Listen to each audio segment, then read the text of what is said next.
Good evening from the Germany-Poland border. Behind me is one of Europe's largest car plants, and tonight its assembly lines are silent. Management announced a full production halt just hours ago. They blame new import tariffs, relentless competition.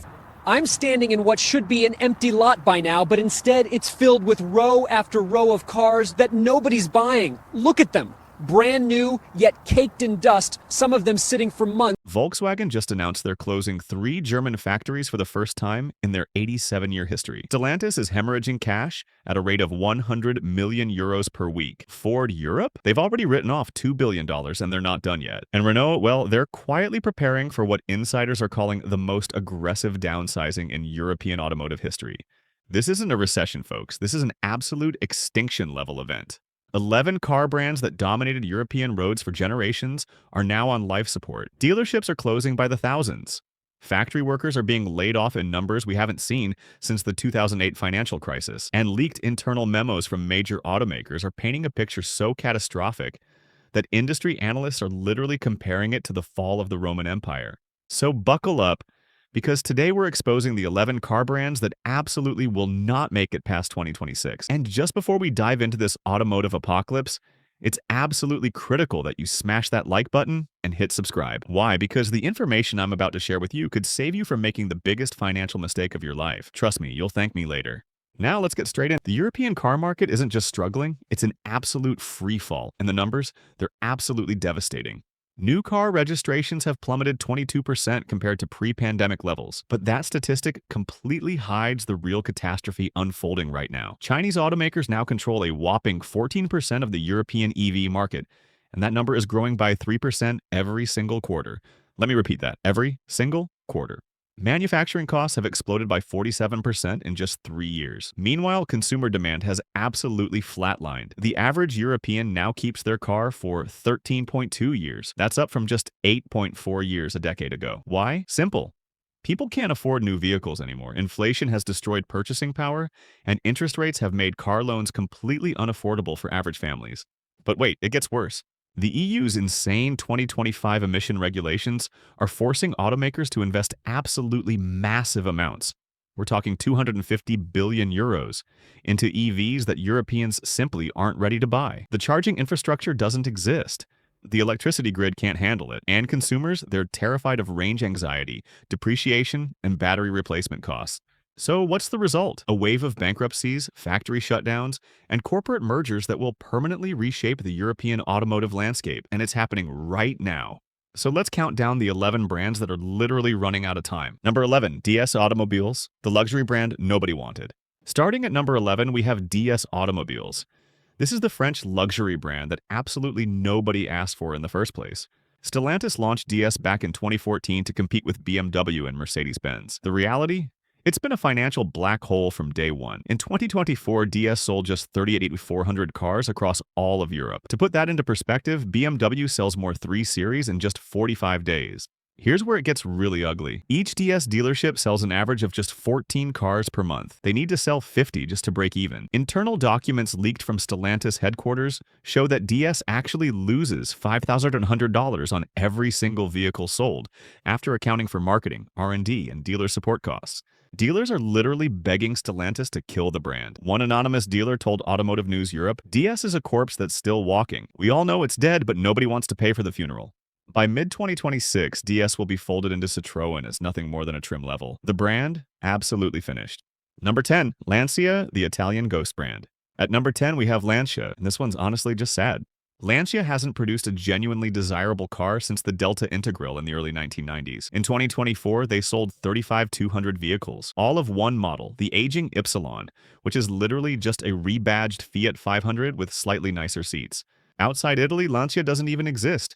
Inside Italy, it barely registers. Their revolutionary new Ypsilon EV launched in September 2024 and sells just 180 units per month. Mercedes-Benz sells more A-class vehicles every single day. With only 142 dealers remaining, all of them piggybacking off Fiat showrooms, and Stellantis juggling 14 different brands while drowning in debt, the math is absolutely simple. Lancia will be dead by late 2026. No market presence, no loyal customers, and absolutely no future. Number 9, Smart, the failed Chinese experiment. Number 9 is Smart, and this might surprise you because they've been trying to reinvent themselves as a premium electric brand. Here's the problem. Smart is now owned by Geely and Mercedes-Benz in a 50-50 joint venture. It's essentially a Chinese brand with a German badge. And Europeans? They're not buying it, literally. In 2024, Smart sold just 42,000 vehicles across Europe. The new Smart #1 SUV was supposed to be their savior, but it's selling fewer units than the ancient Smart #2 did in its final year. Depreciation is brutal. A one-year-old Smart #1 loses 38% of its value. Mercedes-Benz is already quietly distancing itself from the partnership. Industry insiders report that Mercedes executives refer to Smart as the Chinese mistake in internal meetings. By 2026, Mercedes will exit completely, and Smart will become just another forgotten Chinese EV brand that tried and failed to crack Europe. Number 8. Infiniti, the brand that never belonged. At number 8, we have Infiniti. This is absolutely peak corporate delusion. Infiniti already pulled out of Europe once back in 2020 because literally nobody bought their cars. Now Nissan wants to bring it back as a premium electric brand. The problem? The brand is absolutely toxic here. In 2024, they sold fewer than 340 cars in Europe while burning through 65 million euros just keeping a skeleton crew alive. Nissan's grand plan is to relaunch Infiniti in 2026 with Chinese-made EVs rebadged as luxury vehicles. It's completely delusional. They have no dealer network, no brand recognition, no customer loyalty, and absolutely no chance of success. Infiniti has already collapsed in China, down 68% in 3 years. It's losing massive market share in the US. By 2026, Infiniti will exist only in the Middle East and maybe, just maybe, as a badge on cars that nobody actually wants to buy. Number 7, MG under SAC, the Chinese Trojan horse. Number 7 is controversial, but hear me out, MG. Now, you might think MG is doing well because you see them everywhere, but here's what you don't know. SAIC, the Chinese company that owns MG, is losing money on every single car they sell in Europe. They're using massive Chinese government subsidies to undercut prices and gain market share. The EU just slapped 38% tariffs on Chinese EVs and MG prices are already rising. In 2025, they'll rise another 20 to 25%. And when that happens, MG's entire value proposition, cheap Chinese EV, completely collapses. European dealers are furious. Quality issues are rampant. Depreciation is catastrophic. A 2-year-old MG ZS loses 52% of its value. Customer satisfaction scores are the lowest in the industry. By 2026, when subsidies dry up and tariffs fully kick in, MG will either pull out of Europe entirely or rebrand under a different name. Either way, MG as we know it, dead. Number 6, Alfa Romeo, where passion meets financial reality. Number 6 is the one that breaks every enthusiast's heart. Alfa Romeo. Gorgeous cars, brilliant handling, absolutely horrible sales. In 2024, Alfa sold just 44 POW 800 vehicles across Europe. The Giulia and Stelvio combined to sell fewer cars in an entire year than BMW moves in 3 weeks. The new Tonale crossover was supposed to save the brand. It's selling 980 units per month, less than 1/10 of what the Mazda CX-5 moves. The upcoming all-electric Giulia has been delayed twice, and industry insiders say Stellantis has cut its development budget by 40%. Here's the brutal truth. Stellantis promised 10 billion euros in Alfa Romeo investment. Less than 1.8 billion has actually been spent. Every new project is either delayed or canceled. The dealer network is collapsing, down from 230 dealers to 156 in just 2 years. By late 2026, Alfa Romeo will either be folded into Maserati or absorbed into Jeep's performance division. The brand may survive as a trim level or badge, but Alfa, as an independent car maker, it's absolutely finished. Number 5, Jaguar, the brand committing corporate suicide. At number 5, we have Jaguar, and folks, this is genuinely one of the most insane corporate decisions in automotive history. Jaguar has decided to kill every single current model and go fully electric starting at $120,000, and they're alienating 95% of their existing customer base in pursuit of wealthy EV buyers who are already buying Porsches and Teslas. 2024 European sales, just 2,700 units. That's down from 81,000 just 4 years ago. Production has essentially stopped. Dealerships are being terminated by the hundreds. Jaguar's plan is to go online only with just 50 experience centers across all of Europe, leaving hundreds of dealers bankrupt and furious. When your sister brand Land Rover is actively distancing itself from you in marketing materials, that's the writing on the wall. By 2026, Jaguar will either be a boutique brand selling 3,000 units per year to oligarchs and tech billionaires, or it'll be dead entirely. My money, it'll be dead entirely. Number 4, Maserati, the terminal patient finally flatlines. Number 4 is Maserati, and honestly, they've been relaunching for 25 years. This time, it's actually over. 2024 European sales, 7,640 units. That's Bentley, which charges double, sold more cars. The Grecale SUV, built on the same platform as the Alfa Romeo Tonale, cost $78,000 but sells one-tenth as well as a Porsche Macan.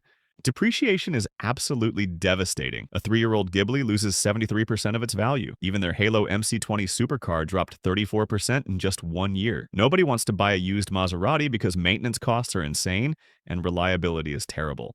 Stellantis has already slashed Maserati's investment budget. By 2026, Maserati will exist purely as a design house, creating special edition badges for Jeeps and Alfa Romeos. As an actual car maker, dead. Number 3, Nissan Europe, the Japanese retreat. Number 3 is Nissan, and the collapse here is absolutely breathtaking. Nissan European sales have plunged from 648,000 vehicles in 2007 to just 234,000 in 2024. That's a 64% collapse in less than 2 decades. Their Barcelona factory is closing. R&D centers are shuttered. They've cut European operations by 71%. Executives are quietly admitting they're pulling out of Europe entirely. The plan? Focus on exporting Chinese-made EVs while shuttering local production. Dealerships have dropped from 2,900 to barely 1,000. By 2026, there will be fewer than 400 Nissan dealers left in Europe, mostly selling rebadged Chinese vehicles under contract. This is the end of the Japanese century in Europe. Honda's gone. Mitsubishi's gone. Now, Nissan is following them out the door. By 2026, Nissan will be essentially a Chinese EV import brand with a Japanese name. The Nissan you knew? Absolutely finished. Number 2, Chrysler, the accounting fiction. At number 2, we have Chrysler. And technically, Chrysler still exists in Europe, but only on paper. In 2024, Chrysler sold 163 vehicles across all of Europe. That's not 1,000. That's 163 cars total. The Pacifica minivan and Chrysler Voyager are all that remain, and they're only sold through special order. Stellantis keeps Chrysler alive purely for accounting purposes and EU emissions credit trading. There's no investment, no marketing, no future. By 2026, Chrysler won't even maintain a European website. This is a zombie brand kept alive for corporate bean counting. Nothing more. Number 1, Stellantis itself, the giant that's too big to survive. And now, number 1. This might shock you, but the brand most likely to collapse by 2026 is Stellantis itself, the massive conglomerate that owns half the brands on this list. Stellantis controls 14 brands, employs 282,000 people, and carries $43 billion in debt. The empire is collapsing under its own weight. Sales dropped 29% in 2024. Stock price? Down 53% from its peak. Here's what nobody's telling you. Sources inside the European Commission are preparing for a controlled disassembly of Stellantis by late 2026. The plan? Peugeot, Citroën, and Opel survive, possibly under Chinese ownership. Fiat gets absorbed. Jeep and Ram return to U.S. ownership or get sold to a Chinese automaker. Everything else? Gone. CEO Carlos Tavares was forced out in December 2024 after the board lost confidence. The new leadership is essentially managing a controlled demolition. This is the end of Stellantis as we know it. The collapse is already here. So let me be absolutely clear. This isn't speculation. This isn't fear-mongering. This is reality. By 2026, the European automotive landscape will be completely unrecognizable. Chinese brands will control 25–30% of the market. Millions of jobs will vanish. And the continent that literally invented the automobile is watching its car industry die in real time. If you own a car from any of these brands, my advice is sell it now while it still has value. If you work for one of these companies, update your resume immediately. The collapse isn't coming, it's already here. So, which of these brands do you think actually deserves to survive? Let me know in the comments below.